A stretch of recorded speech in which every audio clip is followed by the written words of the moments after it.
আসসালাতু ওয়াসসালামু আলা সাইয়্যিদিল মুরসালিন ওয়া আলা আলিহি ওয়া আসহাবিহি আজমাইন। সম্মানিত ইমাম সাহেব এবং মুসল্লিয়ান কিরাম, আসসালামু আলাইকুম ওয়া রাহমাতুল্লাহি তাআলা ওয়া বারাকাতুহু।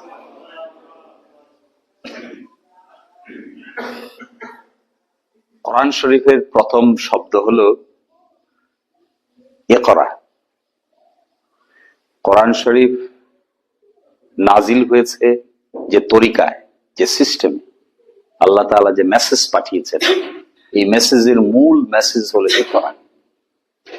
ইকরা বিসমি রাব্বিকাল্লাযী খালাক, খালাকাল ইনসানা মিন আলাক, ইকরা ওয়া রাব্বুকাল আকরাম আল্লাযী আল্লামা বিল কালাম। কোরআন শরীফ আল্লাহ তাআলা তার রাসূলকে ডেকে হেরা গুহায় নিয়ে যাওয়ার পর, রাসূল ছিলেন উম্মি, তিনি লেখাপড়া জানতেন না, আমাদের মতো স্কুল কলেজ মাদ্রাসায় লেখাপড়া করেন নাই। তিনি ছিলেন অক্ষর জ্ঞানহীন। সমাজে দেখবেন কিছু লোক আছে যারা এত বেশি লেখাপড়া করে নাই, স্কুল কলেজ বিশ্ববিদ্যালয়ে লেখাপড়া করে নাই, কিন্তু জ্ঞানের দিক থেকে বেশ শক্তিশালী। এরকম লোক আছে। এরকম সালিসী ব্যক্তিত্ব দেখতে পাবেন আমাদের সমাজে আছে। তারা হয়তো স্কুল কলেজ মাদ্রাসার বড় বড় ডিগ্রি নাই, কিন্তু স্কুল কলেজ মাদ্রাসার বড় বড় ডিগ্রিওয়ালা মানুষের চাইতে অনেক বেশি জ্ঞান রাখেন। এরকম লোক গ্রামেও আছে। তো আল্লাহ রাসূল ছিলেন উম্মি, তিনি অক্ষর জ্ঞান ছিল না, তিনি পড়তে পারতেন না, তিনি লিখতে পারতেন না, কিন্তু ওই সমাজে তিনি খুব গুরুত্বপূর্ণ আলামিন হিসেবে উপাধি পেয়েছিলেন। তো আল্লাহ রাসূলকে আল্লাহ যখন ডেকে নিয়ে যান হেরা গুহায় যে কোরআন নাজিল হবে, খুব ইতিহাস না জানলে কোরআন শরীফ বোঝা যাবে না। কোরআন শরীফ তো কয়টা আরবি হরফের নাম না। কোরআন শরীফ একটা সামাজিক প্রেক্ষাপটে সময়ের সঙ্গে মিলে মিলে নাজিল হয়েছে। তো যে সমস্ত কোরআন শরীফের যে সমস্ত আয়াত একটা প্রেক্ষাপটকে সামনে রেখে নাজিল হয়েছে, এই প্রেক্ষাপট না জানলে, শুধু আয়াত জানলে কি লাভ হবে? যেমন আমি এখানে এই প্রেক্ষাপটে, এই ফ্যানটা তো বেশি প্রয়োজন নাই, কমাইলে।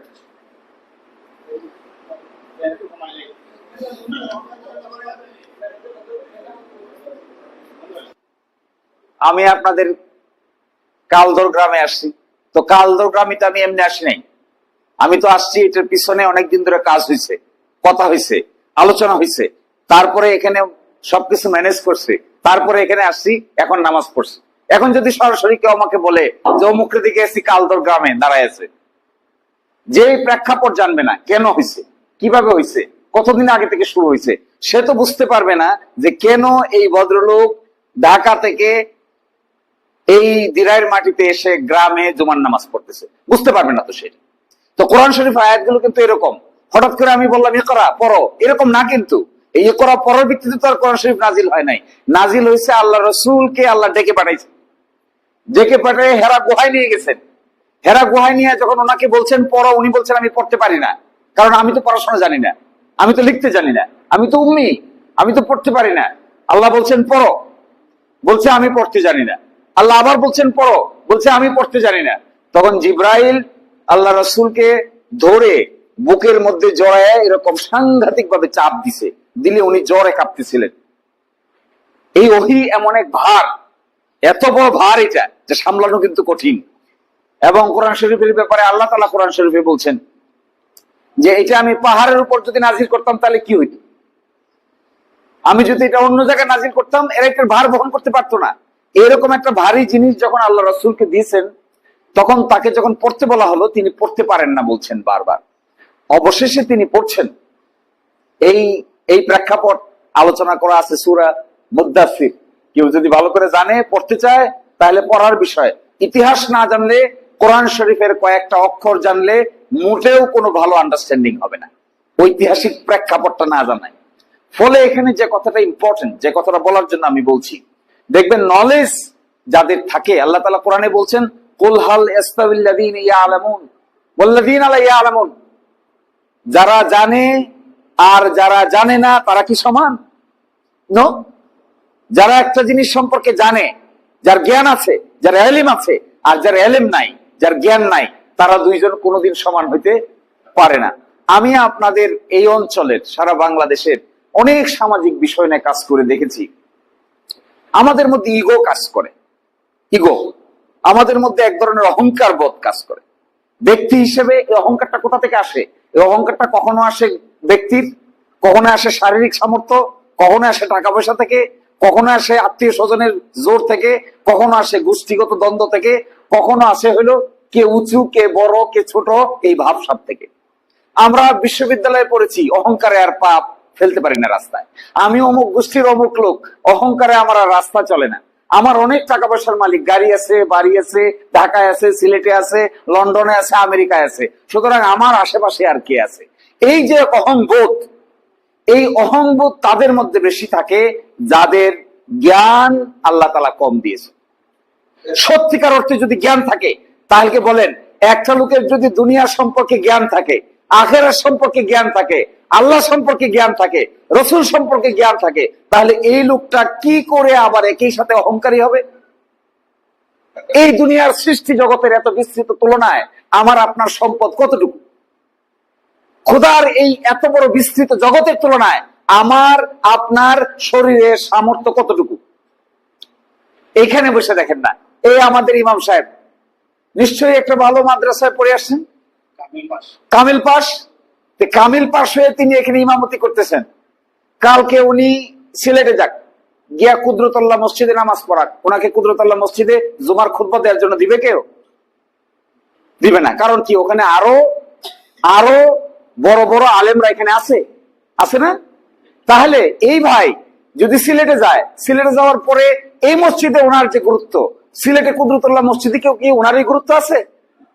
আপনি বাড়িতে আসছেন ঈদ করতে, আপনার খুব গুরুত্ব, তা আপনি এখান থেকে সিলেটে যান দেখি, মসজিদের এখানে হলেন মোতাওয়াল্লি, এবার সিলেটে যান, কি ওখানে আছে কিছু? সিলেটে গেলে পরে তো একেবারে লাস্ট কাতারে বসে, মাইক তো পাবেনই না, লাস্ট কাতারে বসে শুনিয়া বোকার মতো চলে আসতে হবে। হচ্ছে না এরকম? আমি এখানে এসে বড় বড় বক্তৃতা দিতেছি, আমি এখন যাই ঢাকায়, গিয়ে বাইতুল মুকাররম মসজিদে যাই, সবচেয়ে শেষ কাতারে নামাজ পড়ে বিড়ালের মতো চলে আসতে হবে, আমাকে কথা বলার সুযোগ কেউ করে দিবে না। তার মানে বোঝা যাচ্ছে না ক্ষমতাটা? ক্ষমতাটা বোঝা যাচ্ছে তো? এখানে বসে থেকে ফোন করে ওসি কথা শোনে, এসপি আর শোনে না, ডিভিশনাল কমিশনার ফোনই ধরে না, মন্ত্রী মিনিস্টার ফোন দেখেই না। এরপরে বোঝা গেল না আমার ভাবটা কতটুকু? তা আপনার এখানে কি আছে? তারল গ্রামে, কালদর গ্রামে বিরাট বড় একটা বিল্ডিং আছে, তো বিল্ডিং তো এখানে আছে, ঢাকা শহরে তো হাজার হাজার বিল্ডিং আছে। তারপরে আপনি লন্ডনে যান, কোটি কোটি লোকের বিল্ডিং আছে, তো আমার আপনার কি মূল্য আছে ওখানে? তখন বোঝা যায়। দেখেন চোখের সামনে যে লোকটা মিনিস্টার হয়েছে, সামনে দুইটা পুলিশ যায়, পিছে দুইটা পুলিশ যায়, এরপরে পুলিশটা মিনিস্টার যখন থাকে না তখন একাই বাজারে মাছ কিনতে যায়, মাছ কিনে আবার নিজেই বহন করে নিয়ে আসে। তখন বোঝা যাচ্ছে না যে ক্ষমতা কোন দিকে চলে গেছে? কয়দিন আগে যারা ক্ষমতাবান ছিলেন, কয়দিন পরে ভিখারির মতো রাস্তা হেঁটে বেড়াচ্ছে। একটা উদাহরণ আমি বারবার বলি, বাংলাদেশের সবচাইতে বড় ব্যবসায়ী আমার মক্কেল ছিল, আমি তার আইনজীবী ছিলাম, নাম বললে সবাই একবার কি চিনে যাবেন, বদনাম হবে তাই নাম বলছি না। বাংলাদেশের ব্যবসার 70% ব্যবসা নিয়ন্ত্রণ করে এই ব্যক্তি। করোনার সময় করোনা হলো, করোনা হয়ে যাওয়ার পর ছেলে মেয়ে সবাইকে ডাকছে, সম্পদ সব ভাগাভাগি করে দিতে চায়, কারণ তার ধারণা মৃত্যুর পরে এরা সম্পদ নিয়ে কারাকারি করবে আর মারামারি করবে, আগেই উনি দিয়ে দিতে চান। সবাইকে ডাকছে, আমি যেহেতু ওনার আইনজীবী ছিলাম আমাকেও খবর দিছে, গেলাম, গিয়া দেখি ঘরের ভিতরে করোনার যত যন্ত্রপাতি আছে নিয়ে এসে হসপিটাল বানাইছে, টাকার তো অভাব নাই, সুন্দর করে হসপিটাল বানাইছে। হসপিটাল বানাইয়া শ্বাস প্রশ্বাস নেওয়ার, অক্সিজেন নেওয়ার, ভেন্টিলেশন নেওয়ার সব ব্যবস্থা, ডাক্তার সব আশেপাশে। সবাইকে ডাকে বললো, আমি তোমাদেরকে সম্পদ বিলাই দেওয়ার জন্য ডাকি নাই, আমি তোমাদেরকে আজকে অন্য কাজের জন্য ডাকছি। এরকম করতেছে আর শ্বাস প্রশ্বাস এরকম করতেছে, লাং নষ্ট হয়ে গেছে। বলছে আমি তোমাদেরকে ডাকছি এই জন্য যে আমার যা কিছু জিন্দিগিতে কামাই করছি সব তোমরা নিয়ে যাও, বিনিময়ে আমাকে একটু শ্বাস ফেলার ব্যবস্থা করে দাও। দেখছেন সম্পদ কি কাজে লাগে? কিচ্ছু কাজে লাগলো না তো। চোখের সামনে দেখতে দেখতে দেখলাম হাপিত্তেশ করতে করতে ওখানেই চোখটা বন্ধ হয়ে গেল, কিচ্ছু কাজে লাগলো না।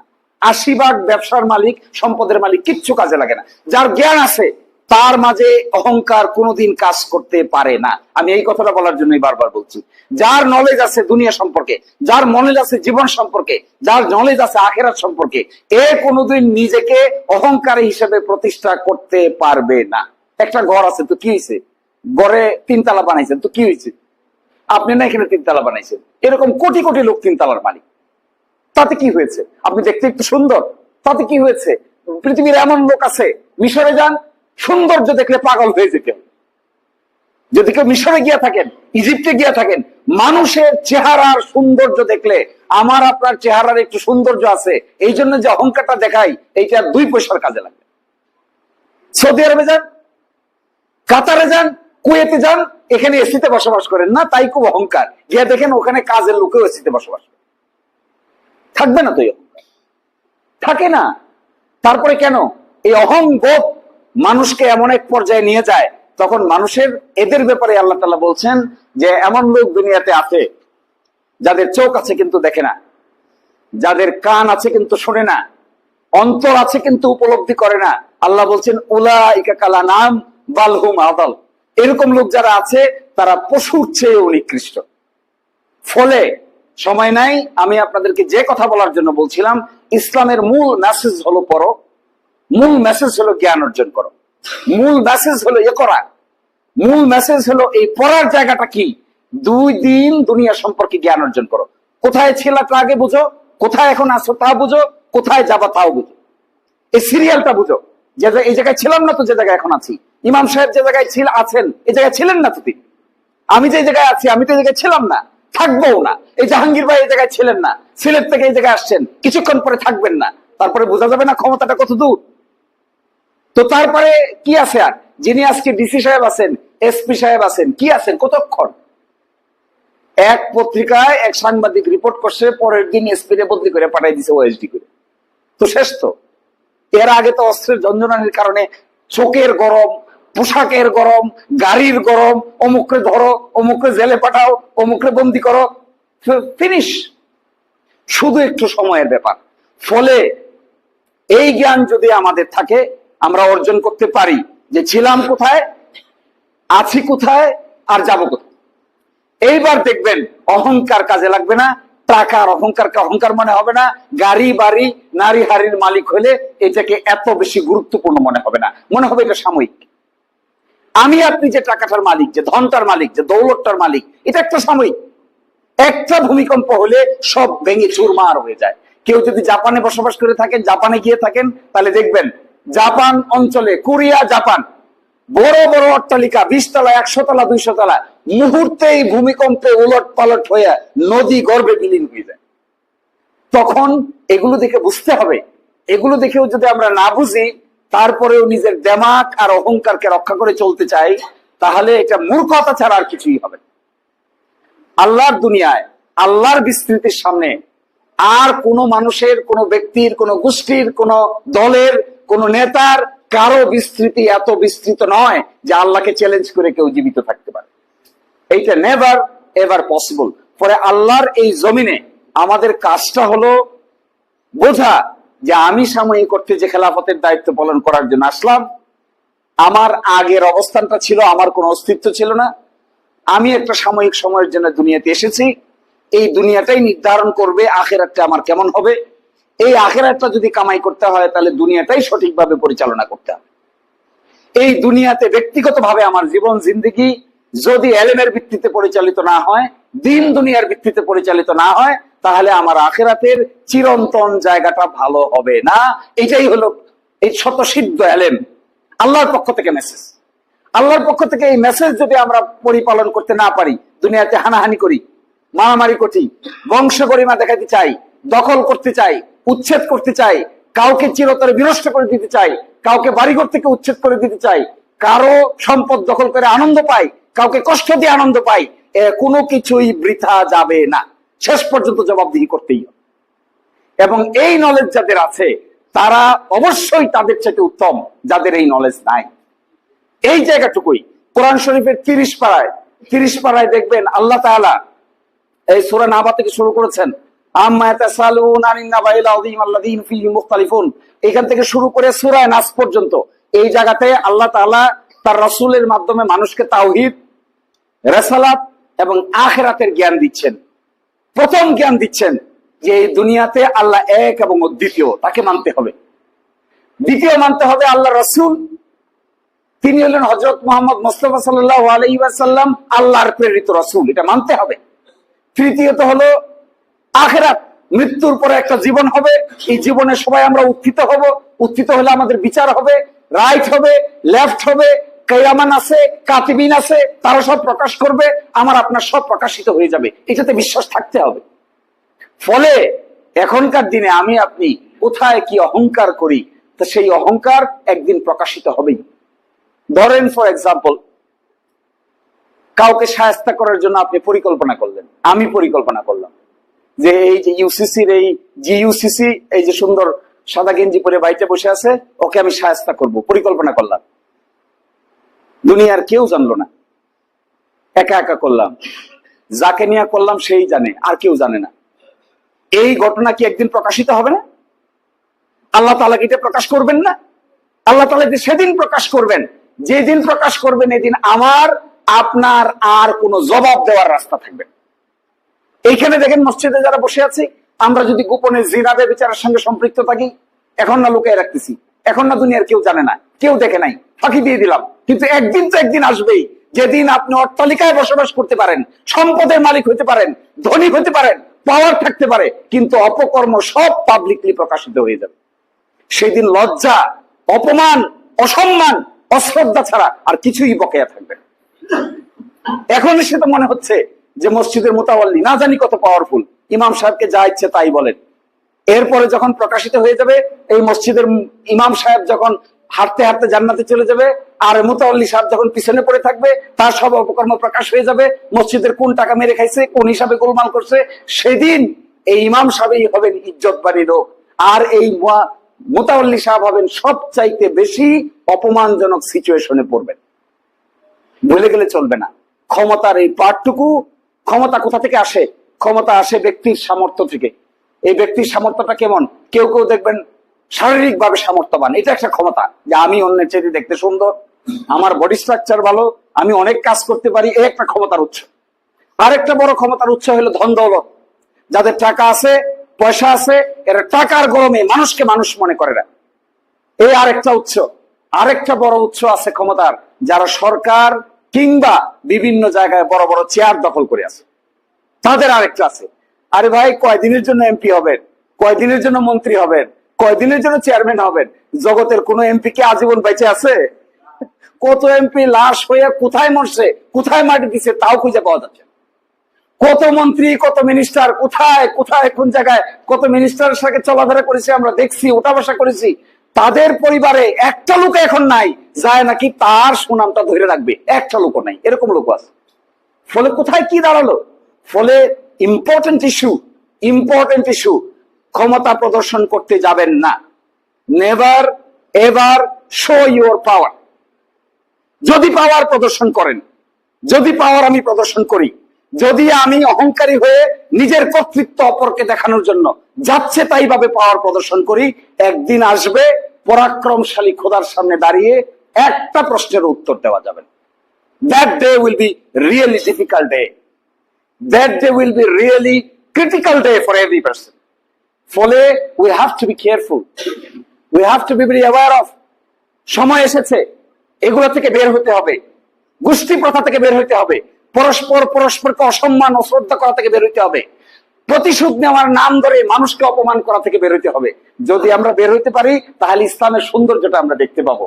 আল্লাহ তাআলা যে বলছেন, ইকরা বিসমি রাব্বিকাল্লাযী খালাক, পড়ো তোমার রবের নামে যিনি তোমাকে সৃষ্টি করেছেন। এই পড়া মানে জ্ঞান অর্জন করো, অহংকার বোধ দূর করো, নিজেকে চিনো, নিজেকে আবিষ্কার করো, আল্লাহর গোলামে পরিণত। সেটাই সুন্দর জীবন। আল্লাহ আমাদের সবাইকে সঠিকভাবে জীবন পরিচালনা করার তৌফিক দান করুন। আসসালামু আলাইকুম।